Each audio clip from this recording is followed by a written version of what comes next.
So last night, Driving Empire rolled out a change for the chassis again. So if you didn't know, Driving Empire made a change to the last update with Detomaster and Apollo, which basically nerfed all the cars. But they've like reversed that and they've buffed all the cars again. And the reason I think this is a bad thing is not because of the acceleration and stuff. The acceleration is kind of fine now.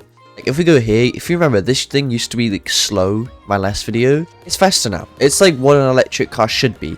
But the thing I don't think with this chassis is a good thing is something they mentioned when they made the announcement or whatever. Here they did, hey announcement ping, exciting news. We've just rolled out an update to improve our car chassis based on your feedback. Here's a list of what we've improved. The first thing is enhanced acceleration across the board with particular focus on lower gears 1 through 3. So like, the acceleration now is much quicker. I think this is still faster than the Rimac with acceleration, which is kind of dumb because the Rimac is like, you know, electric. But the next one is refined handling for all vehicles, which I'll show you in a second. And the third one is adjust brake settings to elevate the overall racing experience. Basically, if I go ahead and drive this car, right, and I go up to top speed, as you can see here, we're over 400 miles per hour. And look at this. Whoa. Why can the car turn like perfectly fine? Look at this.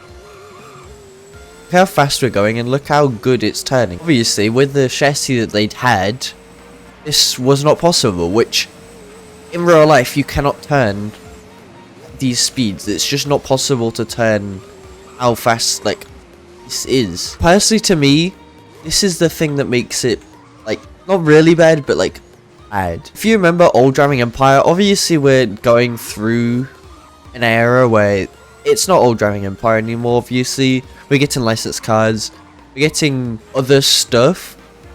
Now, I know a lot of people was complaining about the chassis, but it wasn't that bad. It was just because old Driving Empire, if you remember, they had slow cars, or well, then it was normal, and people were used to those cars. Then they introduced all these cars which are really overpowered and quick, aka this car, right? And people are just used to that now. So any car that's slower than this, obviously will say, oh, that's slower now, it's not worth buying it. Even though technically the slower car is what it would have been normal in old Driving Empire, which doesn't really make sense at all.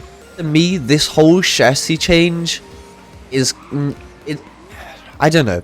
I feel like they should have just kept some of it. Obviously, the acceleration was horrible. I do agree with changing that.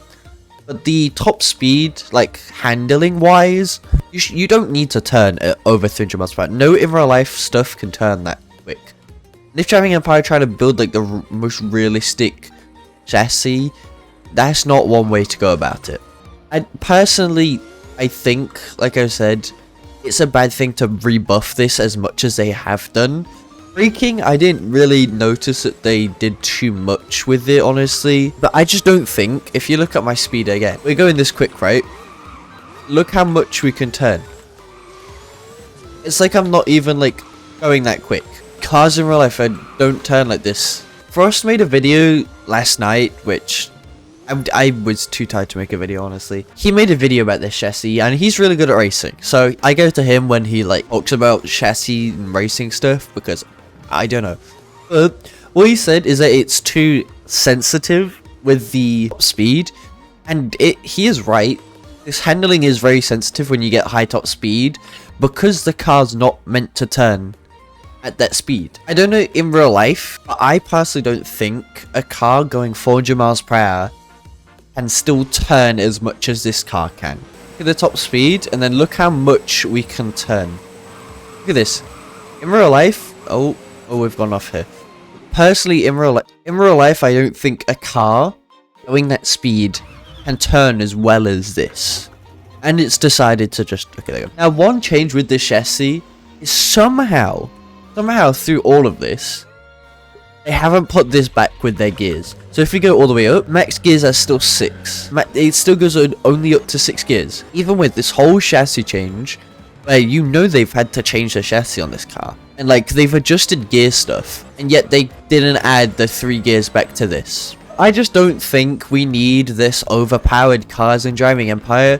I know all the kids are like, that's what they're expecting now. I feel like if Driving Empire trying to release like a realistic thing or realistic feel to the game, then cars shouldn't be like this. If you go to any other game which is like, you know, realistic, like big games like Forza or whatever, cars don't really turn this well at the speed that I was going. Like Forza, you cannot turn a car at 400 miles per hour. I don't even know if a car does 400 miles per hour in Forza, unless you go to like the Hot Wheels check or whatever. But personally, I don't think this chassis, even though obviously the cars were like nerfed a lot, I think it was literally needed, because we don't need all of this overpowered stuff. I feel like realistic is not quick and handling and stuff, but that is just my opinion. I do feel like Driving Empire, if you're watching this, I'm not trying to be mean or whatever, but if you're trying to go for realistic, then this is not realistic at all. What do you think about this new chassis buff?